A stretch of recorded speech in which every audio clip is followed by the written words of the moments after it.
My fiancée used me for money, status, then dumped me for a wealthy banker, so I vanished. That's when her perfect image collapsed in front of everyone. I, a 31-year-old male, work as a mechanical engineer at an aerospace company in Seattle.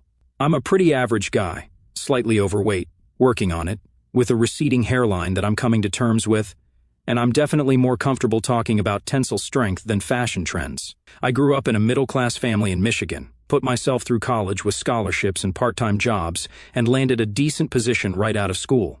Then I met Jessica. She was 28, a marketing executive at a prestigious firm, and way out of my league, looks-wise.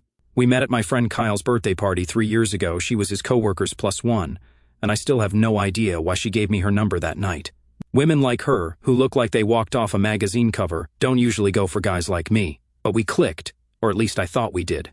The first year was amazing. She was fun, adventurous, and seemed genuinely interested in my work. Even though aerospace engineering isn't exactly thrilling dinner conversation, she'd ask questions about my projects, send me supportive texts during big presentations, and even wore this dorky NASA t-shirt I bought her to bed sometimes. Looking back, there were red flags from the beginning, but love is blind, right? She'd make these little comments about my potential, how I could definitely be a senior engineer if I just worked more, or how I should dress better for client meetings to get noticed by management. At the time, I thought she was being supportive. Now I realize she was trying to mold me into something I wasn't. About a year in, things started changing.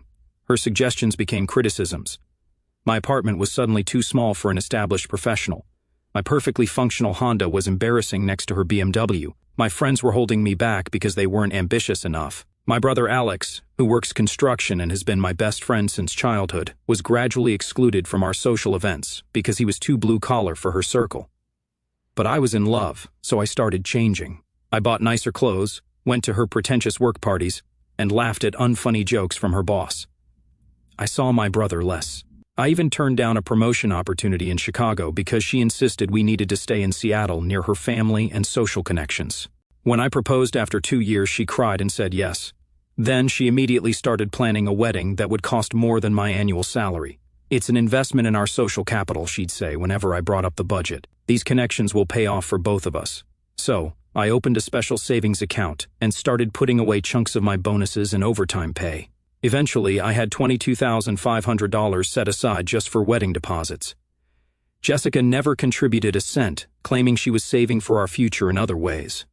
I didn't question it because, well, I was an idiot. 6 months before the wedding, she started pushing hard for us to buy a house. Not just any house, but a $785,000 townhouse in the most expensive part of Bellevue, where all her executive friends lived. Mike, we have to have a place in this neighborhood if we want to be taken seriously, she insisted, completely ignoring that the mortgage payments would stretch my finances to the breaking point. But again, I agreed. Love makes you stupid. We signed preliminary mortgage documents with me as the primary borrower since my credit score was better. She was already planning renovations and had created multiple Pinterest boards for each room. She'd even told her parents they'd have a dedicated guest suite with a private bathroom for when they visited from Portland. Everything was set. The wedding was 4 months away. The house closing was scheduled for a month after that. I was stressed about money but figured we'd make it work somehow. I remember sitting down one night with a spreadsheet, trying to figure out how I could possibly afford the mortgage payments, the wedding expenses, and still have enough left over for basic necessities. The math just wasn't working. Our combined income should have been enough, but Jessica was adamant about keeping our finances separate until after the wedding. It's just cleaner that way, she'd say. But somehow, all the major expenses were landing on my side of the ledger. That night, I tried to have a serious conversation about finances. I showed her my spreadsheet, explained my concerns, and suggested we might need to look at a more affordable neighborhood. She looked at me like I'd suggested we live in a cardboard box. Mike, do you want us to be successful or not? This neighborhood isn't just about a house. It's about connections, opportunity, being surrounded by people who will elevate our careers. But we can't afford it, I insisted. Not unless you're planning to contribute significantly to the mortgage. She sighed dramatically. I told you, I'm handling the wedding vendors and honeymoon planning. Plus, after we're married, I'll be up for a major promotion that will double my salary. We just need to present the right image until then. That promotion was news to me, but it gave me hope. Maybe she was right. Maybe this short-term financial strain would pay off in the long run. So, I ignored the knot in my stomach and agreed to move forward with the house plans. We spent the next few weekends attending open houses, meeting with interior designers, because apparently our furniture wasn't good enough for the new place. and going to dinner parties with her friends from the neighborhood. I felt increasingly out of place, but Jessica seemed to thrive on it all. She'd introduced me as my fiancé, the aerospace engineer, like I was some kind of status symbol rather than a person. Then came the text that changed everything. I remember the exact moment my whole life got flipped upside down. I was standing in line at QFC with a basket full of random stuff, pizza rolls, fancy scented trash bags, and some energy drinks to help me through a big project deadline. My phone buzzed, and I saw Jessica's name pop up. I didn't think anything of it at first, figuring it was about dinner plans or more wedding venue drama that had been consuming our conversations lately. Instead, I got 8 words that felt like a punch to the gut. Wedding's off. Expect a call from my lawyer. That was it. No explanation, no emotion, not even proper punctuation except that cold period at the end, like I was just some business deal she decided wasn't worth her time. I just stood there, frozen like an idiot. The cashier had to tell me twice it was my turn. I remember mechanically paying for my stuff, driving home in complete silence, then sitting in my apartment parking lot for about 15 minutes before I could even make myself go inside. The weirdest part? I wasn't crying or yelling. I was just quiet. The only thing I texted back was, "As you wish," a Princess Bride reference she probably didn't even get. I knew what that text really meant, though. It wasn't just canceling our wedding. It was her saying, "Don't contact me. My lawyer will handle everything." I was being discarded like yesterday's garbage, and she thought she held all the cards. But she forgot something pretty important. As I sat there on my couch, staring at her text message, something clicked in my brain. The mortgage, the wedding fund, the joint accounts we had just started setting up. Everything was still in progress, nothing finalized. So, I made a decision. Before I even took my coat off, I opened my laptop, logged into Chase Bank's mortgage portal, and withdrew my application. It took exactly 3 clicks, and just like that, her dreams of the perfect Bellevue townhouse collapsed. People probably think that was petty. Maybe it was. But after 3 years of slowly erasing myself to become what she wanted, after all the sacrifices I'd made, this wasn't just about being petty. This was about keeping some of my dignity intact. Still, I wasn't prepared for what happened next. The next few hours were surreal. I kept expecting my phone to explode with calls and texts from Jessica demanding an explanation, but there was nothing. The silence was somehow worse than any angry confrontation would have been. It confirmed what I was starting to suspect. I had served my purpose, and now I was disposable. I barely slept that night. My mind kept racing, replaying every moment of our relationship, searching for clues I might have missed. Was it something I said? Something I did? Had she been planning this all along? The questions kept piling up with no answers in sight. The next morning, I forced myself to go to work despite feeling like a zombie. My team lead took one look at me and asked if I was sick. I hesitated, then just said, "Jessica ended things. Called off the wedding." The sympathy in his eyes almost broke me. "Take the week off," he said quietly. "This project will still be here when you get back." I nodded gratefully and headed back home, stopping at a grocery store to pick up some comfort food. That's when I saw it, a bridal magazine with a cover featuring a model wearing the exact dress Jessica had chosen. I stood there in the checkout line, staring at it, feeling this weird disconnect. Just yesterday, I was going to marry this woman. Today, she was a stranger who had decimated my life via text message. Back at my apartment, I started gathering Jessica's things, the clothes she kept at my place, her toiletries, a few books.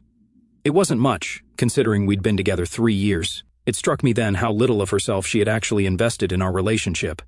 Even her presence in my home was minimal, always insisting we spend time at her place because it was nicer. Another red flag I'd missed.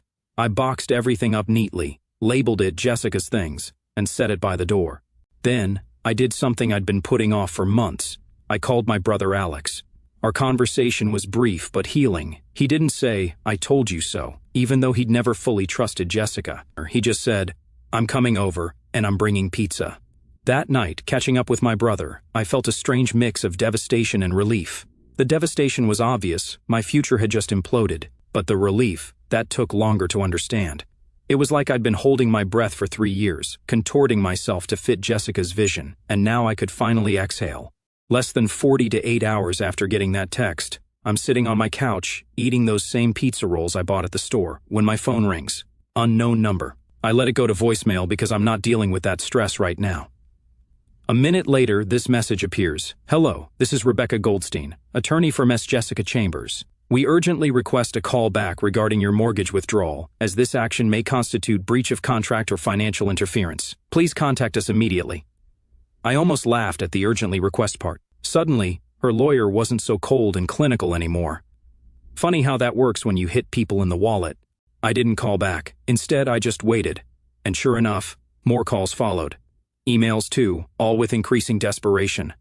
They weren't expecting me to fight back. Jessica, in her typical fashion, must have assumed I'd be completely destroyed, maybe even begging her to reconsider. But I wasn't. I was just done. The next day, I got a call from our mutual friend Kyle. He sounded super awkward. "Hey man, did you really pull out of the house deal?" "Yep," I said. "Okay, because Jessica's freaking out. Apparently, she already ordered like $18,000 of custom furniture and told all her friends at work they should start looking for places in the same neighborhood." I almost said, "Not my problem," but bit my tongue. Didn't want to come across as cruel, even though honestly, I could have. Kyle hesitated before adding, "She said you're being vindictive, that you're doing this to punish her. She even had the nerve to tell everyone at the office yesterday that I was financially abusing her by pulling out of the mortgage." That made me laugh out loud. Financially abusing her? The woman who never contributed a cent to our future home or wedding? "The woman who just tried to dump me by text after 3 years together, Kyle," I said. "She can say whatever she wants. I'm not buying a house with someone who breaks up with me by text message." There was a long pause before Kyle said something that really got to me. "Yeah, that's fair. But just so you know, she's been telling people different stories about why you guys broke up. To some people, she's saying it was mutual. To others, she's hinting that there were problems she couldn't talk about. It's weird, man." After we hung up, I sat there thinking about those problems she was hinting at. What was she trying to imply? That I was abusive? Unfaithful? The fact that she was spinning different stories to different people showed me she was in damage control mode. But why damage control if this was her decision? Something wasn't adding up. The days that followed were a strange mix of emotional numbness and moments of startling clarity. I found myself remembering conversations with Jessica that had seemed innocuous at the time, but now took on a sinister glow. Like the time she casually mentioned that her ex had been financially generous with her and how she'd expected more from him. Or how she'd react with barely concealed disappointment whenever I'd mentioned saving for retirement instead of spending on luxury items. I started going through old photos on my phone, pictures of us together at various events. It was like looking at strangers. In almost every shot, Jessica was perfectly posed, aware of the camera, while I looked slightly uncomfortable, like I was trying too hard to fit into her world. When had I become so disconnected from myself? The financial reality hit hard too. I checked my bank accounts, adding up how much I'd spent on our relationship over the past 3 years. The total was staggering, nearly $65,000 on trips she'd insisted we take, restaurants where the bill always mysteriously landed in front of me, gifts for her work milestones, and, of course, the wedding fund. Meanwhile, her contributions had been minimal, occasionally cooking dinner or buying me birthday presents that were nice but nowhere near equivalent to what I'd spent. It wasn't just about the money, though. It was about the imbalance, the take with very little give. I'd been so blinded by what I thought was love that I hadn't noticed how one-sided our relationship had become. A week after the breakup text, I finally forced myself to cancel the wedding vendors. Each call was painful in its own way, explaining that the wedding was off without going into details. Most were understanding, though I lost some deposits. One vendor, a small family-owned bakery that was going to make our cake, particularly stung. The owner, an older woman who had seemed genuinely excited about our design, sounded so disappointed.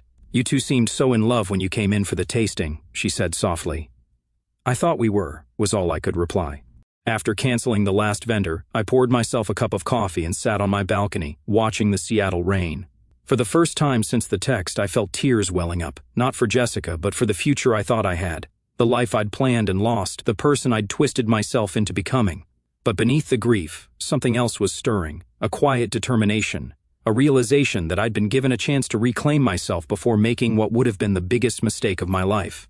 As painful as this was, maybe it was also a gift.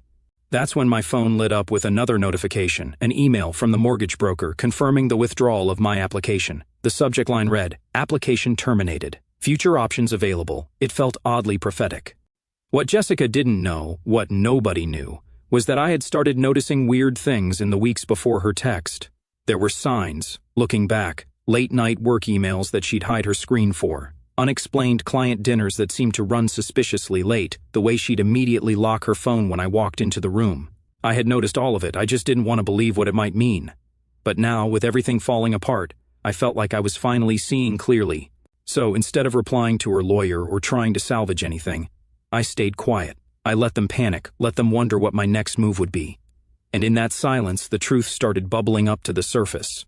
3 days after the text, there was a knock on my apartment door around 8 o'clock in the evening. I wasn't expecting anyone. It was her father, Mr. Chambers. The last time I saw him was at dinner a month earlier, when he gave this emotional speech about how proud he was to welcome me into their family. Now, he just looked tired and embarrassed. He didn't even say hello before blurting out, "What's going on with the house?" I folded my arms and said, "I'm not buying a house with someone who tells me we're done by text and sends her lawyer to talk to me. Are you here as her representative?" His eyes darted down. "No, I'm here because she won't tell us anything straight. 1 minute, she's saying the wedding's off. Next, she's screaming about furniture invoices and credit pulls and how she's going to be humiliated in front of all her co-workers at Apex Marketing." For a second, I considered telling him everything, all my suspicions, all the red flags I'd been ignoring. But I didn't. I just said she ended it. I respected that. She can handle the consequences of her actions for once in her life. He nodded slowly, then muttered something like, "I told her not to do this," and walked off. I watched him leave, and this strange calm settled over me. But the real bombshell was about to drop. The next morning, I got a call from my brother Alex. We were always close growing up, but Jessica had successfully driven a wedge between us over the past year with her comments about him being too blue-collar and not fitting in with our new social circle.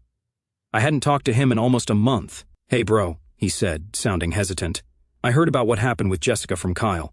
Listen, there's something I gotta tell you that I probably should have said months ago." My heart started racing. "What is it?"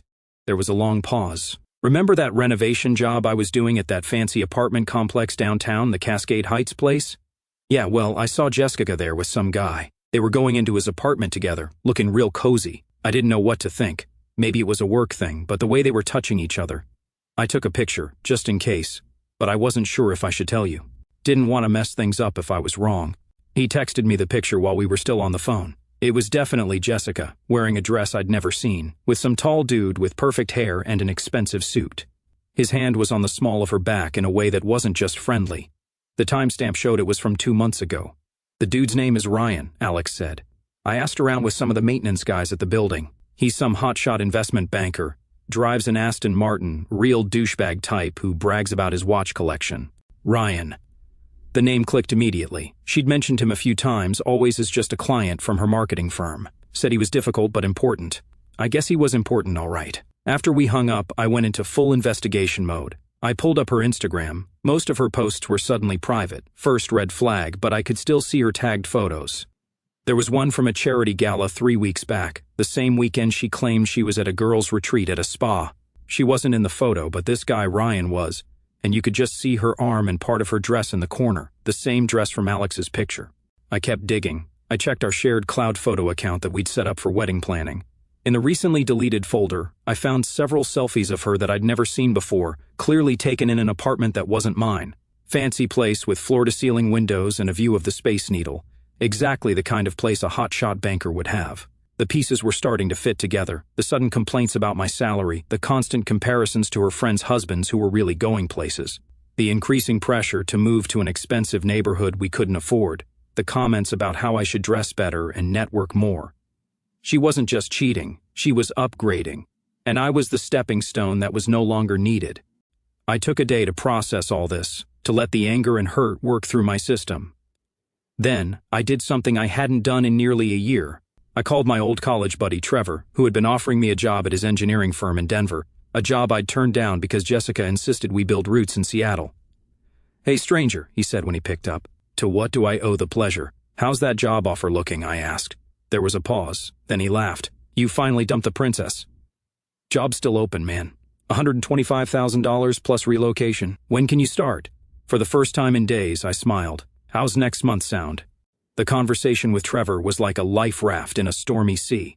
He didn't press for details about the breakup, instead launching into enthusiastic descriptions of the projects I'd be working on, the team I'd be joining, and the incredible hiking trails just an hour from Denver. It was exactly what I needed, a glimpse of a future that had nothing to do with Jessica or the life I'd been trying to build with her. After we hung up, I felt energized for the first time in days. I pulled out a notepad and started making lists. Things I needed to do to leave Seattle, items to pack or sell, people to contact. It felt good to be moving forward, to have a concrete plan that was entirely my own. That night, I allowed myself to really think about the implications of what I'd discovered. Jessica hadn't just been cheating. She'd been methodically constructing a backup plan, a better option in her eyes, all while pushing me to invest in a financial commitment that would have crippled me if she'd gotten her way. The calculated nature of it was what hurt the most. I found myself wondering how long she'd been seeing this Ryan guy, whether she'd been with him before she accepted my proposal. Had our entire engagement been a farce, a convenient arrangement until something better came along? The questions made my stomach turn. Sleep eluded me that night. Instead, I found myself looking through our text history, searching for clues. There they were, scattered throughout innocent-seeming messages, mentions of late meetings that coincided with dates on her Instagram posts at events I wasn't invited. 2. Cancellations of our plans at the last minute for work emergencies, and increasingly frequent complaints about my lifestyle choices, my financial decisions, even my hobbies. By morning, I was exhausted but clear-headed. I drafted a formal email to my landlord giving notice on my apartment. I applied for a Colorado driver's license online. I sent emails to the few friends I'd maintained despite Jessica's disapproval, letting them know I was moving. Each action was a step away from the mess she'd left me in, a reclaiming of my independence. But even as I was moving forward, Jessica's presence lingered like a ghost. Her lawyer sent another email, more demanding than the first, insisting that I had legal and moral obligations regarding the house purchase. I forwarded it to a lawyer friend without responding. Her father's words, "I told her not to do this," kept echoing in my mind. What exactly had he warned her against, breaking things off, or the way she'd done it? It was becoming clear that Jessica's carefully constructed image was beginning to crack under pressure, and I suspected that the revelation of her affair with Ryan wasn't the only secret about to come to light. Just when I thought things couldn't get more dramatic, my bank called the next morning, not an automated message, but an actual fraud prevention specialist. Apparently, someone had tried to withdraw the entire $22,500 from our joint wedding savings account at 11:37 in the evening the previous night. The transaction was flagged as suspicious because it was attempting to transfer all funds to a private checking account under only Jessica's name. I immediately put a freeze on the account and asked for records of all recent access attempts. While I was still on the phone with the bank rep, my email pinged with a new message. Subject line, urgent regarding wedding funds. It was from Rebecca Goldstein, Jessica's lawyer. "Mr. Thompson, my client is concerned about the funds held in the joint savings account for your now canceled wedding. As she made several payments into this account and paid various vendors directly, she believes she is entitled to reclaim a significant portion." I stared at the email in disbelief. This was a complete fabrication. I had every bank statement, every deposit record, showing that 100% of that money came from my account. Jessica hadn't contributed a single penny. She'd always kept her money separate, claiming it was smarter financially for her to handle certain expenses directly. But now, she was trying to steal my savings and claim it was partially hers. I forwarded the email to Trevor, who had a brother-in-law who practiced family law. His response was immediate: "Save everything. Every email, every text. Get a lawyer yesterday." So, I did. That afternoon, I consulted with Sherry Levan, reportedly the toughest family law attorney in Seattle. Her retainer wasn't cheap, $5,000, but the moment I explained my situation and showed her the evidence I'd gathered, she took the case. "Mr. Thompson," she said with a smile that reminded me of a shark, "you've been remarkably restrained given the circumstances, but it's time to protect yourself. Ms. Chambers is clearly attempting to commit fraud." She drafted a formal cease and desist letter to Jessica's lawyer that same day, including all the bank records proving the money was solely mine, as well as screenshots of the attempted unauthorized withdrawal. She also advised me to completely cut contact with Jessica and let everything go through proper legal channels. That night, my phone exploded with notifications. Jessica had tried calling me 8 times in a row. When I didn't answer, she started texting, "I can't believe you got a lawyer. We need to talk about this like adults. You're being irrational. Did you freeze the account? I need that money for the cancellation fees." I didn't respond to any of it. Instead, I sent everything to Sherry and blocked Jessica's number. The next morning, Kyle called again. He sounded stressed. "Dude, Jessica came into the office today, absolutely livid. She was telling anyone who would listen that you're trying to bankrupt her, that you're withholding her money for the wedding vendors who are threatening to sue her." "That's interesting," I replied calmly, "considering I have records showing I paid for everything, and she contributed nothing." "Yeah, well, there's more," Kyle said, his voice dropping. "She's also telling people you were controlling, and that's why she had to end things suddenly. That you monitored her spending and isolated her from friends." My blood ran cold. She was trying to paint me as the abuser when she was the one who had controlled every aspect of our relationship, criticized my friends, and driven away my family. "Kyle, you've known me for years. Do you believe that?" "Of course not," he said quickly. But people at work don't know you like I do, and Jessica can be convincing when she wants to be. After we hung up, I forwarded this new information to Sherry. Her response was immediate. This changes our approach. We need witness statements from friends and family about her behavior, and we need to address these false accusations before they spread further. The next 48 hours were a blur of legal preparations. Sherry had me gather testimonials from friends about Jessica's controlling behavior. My brother provided a sworn statement about seeing her with Ryan. I compiled a complete timeline of our relationship, including every red flag I could remember in hindsight, the criticisms, the isolation tactics, the financial manipulations. While this was happening, Jessica's lawyer sent another email, this time with a completely different tone. My client is distressed by the escalation of what she viewed as a private matter. She is willing to forego any claim to the joint account if you will agree to assist with the house situation. Translation: Jessica realized she was caught in a lie about the money and was now trying to use it as leverage for the house. Sherry's response was beautiful in its simplicity. My client has documentation of Miss Chambers' attempt to defraud him, her unauthorized attempt to access funds that were demonstrably his alone, and her subsequent defamation of his character to mutual acquaintances. We are prepared to pursue this matter to its full legal extent if necessary. There will be no negotiation regarding the house, which was never purchased, nor any funds, which belong solely to my client. That's when things really exploded.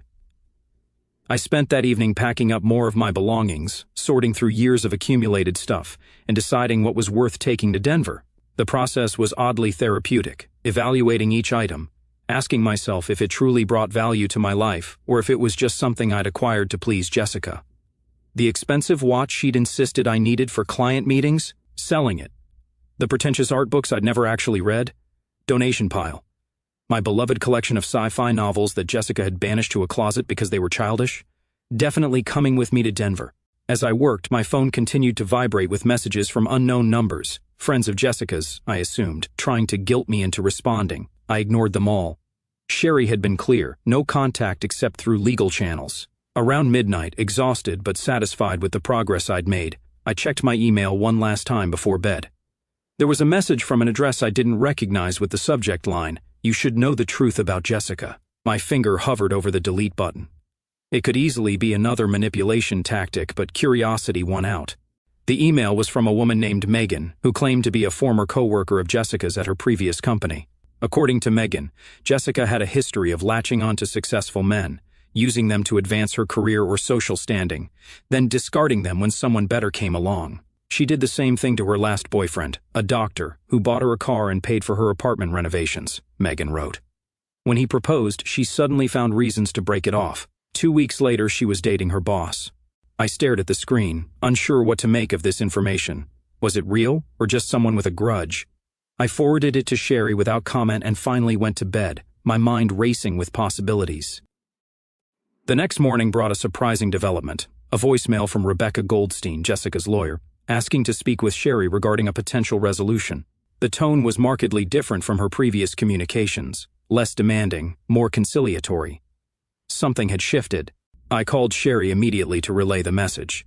"Interesting timing," she remarked. "I was just about to call you. I did some digging on MS Chambers last night and it seems your situation isn't unique. There's a pattern here that could be very relevant if this goes to court." "The email from Megan?" I asked. "Partly that, but there's more. Let's just say your ex-fiancée has left quite a trail of financial entanglements behind her. I've got a call scheduled with Ms. Goldstein this afternoon. In the meantime, how's the packing coming along?"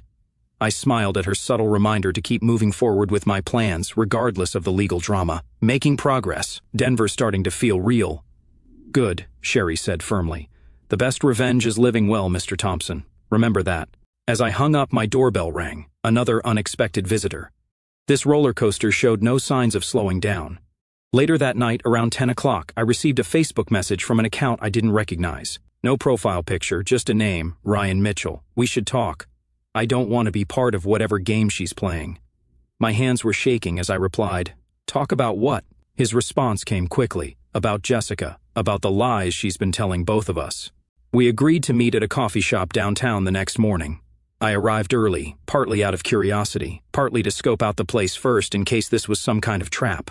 But right on time, in walked the guy from the photo, tall, perfectly styled hair, expensive watch glinting on his wrist, classic finance bro. He spotted me and walked over, extending his hand. "Mike, I'm Ryan. We got our coffees and found a quiet corner. For a minute, we just sized each other up awkwardly. Then he spoke. I need to know something first. When exactly did you and Jessica break up? 4 days ago, I said. She texted me saying the wedding was off. He looked genuinely surprised. She told me you two broke up months ago, that you were just finalizing the house purchase out of guilt because her family had already invested in it. I felt that familiar knot forming in my stomach. That's a lie. We were engaged until the day she sent that text. The wedding was scheduled for June. Ryan ran his hand through his hair, looking genuinely distressed. Jesus. We've been seeing each other for almost 3 months. She told me her ex was clingy and wouldn't accept the breakup. That's why she couldn't post about us on social media yet. 3 months, I echoed, doing the math in my head. That covered our entire house hunting period, the final venue selections, even the cake tasting we'd done together. There's more, Ryan said, looking uncomfortable. She told me you had issues, that you were controlling, even physically intimidating sometimes. That's why she had to end things quietly. I felt like I'd been punched. That's absolutely not true. I never laid a hand on her, never even raised my voice. Ask anyone who knows me. Ryan nodded slowly. I believe you. Things haven't been adding up lately. Last week she told me she needed $15,000 for some investment opportunity. Got really upset when I hesitated. Then yesterday she called, crying about how her vengeful ex was trying to ruin her financially and professionally. He gave a humorless laugh. I'm guessing that's you. My lawyer sent a cease and desist after she tried to empty our joint account and then lied about contributing to it, I explained. We talked for almost 2 hours, comparing stories, timelines, lies she'd told each of us. The picture that emerged was worse than I'd imagined. Jessica hadn't just been cheating. She'd been living a completely double life, playing us both for financial gain. She'd told Ryan I was abusive to explain why she was sometimes unavailable. When she was with me, she'd told me she was at work events when she was with him. She'd been pushing me to buy a house I couldn't afford while simultaneously pressuring him to invest in her business ideas. As we were about to leave, Ryan hesitated. There's one more thing you should know. Last month, she started talking about being pregnant. My blood ran cold. Pregnant? Yeah, but when I started asking questions about doctor's appointments and timelines, she backtracked, said it was too early to tell for sure. I thought it was strange. I thanked him for meeting me, for being honest. As we stood to leave, he looked me in the eye and said something I'll never forget. We both dodged a bullet, man. But you were the brave one who actually called her bluff. Armed with this new information, I met with Sherry again. She advised documenting everything from my conversation with Ryan, especially the false abuse allegations, which were particularly serious. We have enough to file a defamation suit, she said. But first, let's see how they respond to our initial position. I didn't have to wait long. That evening, I received another call from Kyle. He sounded freaked out. Dude, the craziest thing just happened at work. Jessica got a call while we were in a meeting, and she ran out, looking like she'd seen a ghost. 20 minutes later, she came back, packed up her desk, and left. Her boss is saying she's taking personal leave, effective immediately. What did you do? I told him about meeting Ryan, about comparing notes on her lies. Kyle was stunned into silence. Holy. So, the guy actually contacted you? That's... Wow. There's more, I said, and explained about the pregnancy claims, the abuse allegations, all of it. Damn, Kyle whispered. I knew she could be manipulative, but this is next level. The next morning, my phone rang with an unknown number. Against my better judgment, I answered. Mike, it's Rebecca Goldstein, Jessica's attorney. I need to speak with you directly. I immediately replied that all communication should go through my lawyer, but she cut me off. I'm no longer representing MS Chambers. I resigned from her case this morning after discovering my client provided materially false information. I cannot and will not be party to fraud or defamation. I was speechless. Her own lawyer had dropped her. Later that day, I received an email from Jessica's work address. The subject line simply read, "Please." Against Sherry's advice, I opened it. Mike, I know I've made terrible mistakes. I'm seeing a therapist now and taking medication for my issues. I never meant for things to go this far. Ryan told me you two met. I know how it looks, but it wasn't like that. I was confused and scared about our future. Please don't file any lawsuits. My parents are devastated. My job is on the line. I'll do anything to make this right. I didn't respond. Instead, I forwarded it to Sherry with the note, I think she's finally realizing actions have consequences. The final communication came a week later, not from Jessica, but from her father. He asked if we could meet at a small park near my apartment. Against my better judgment, I agreed. Mr. Chambers looked like he'd aged a decade in 2 weeks. The confident businessman was gone, replaced by a worried father with dark circles under his eyes.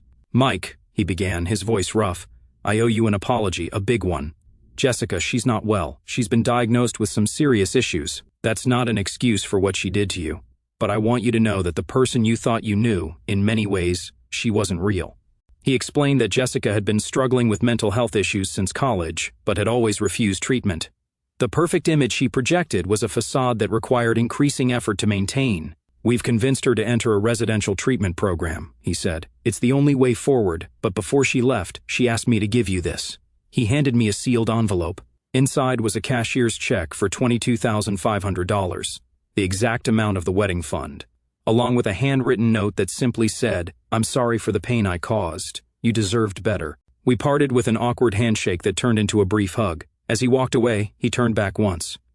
"By the way, congratulations on the job in Denver. Fresh start sounds like exactly what you need."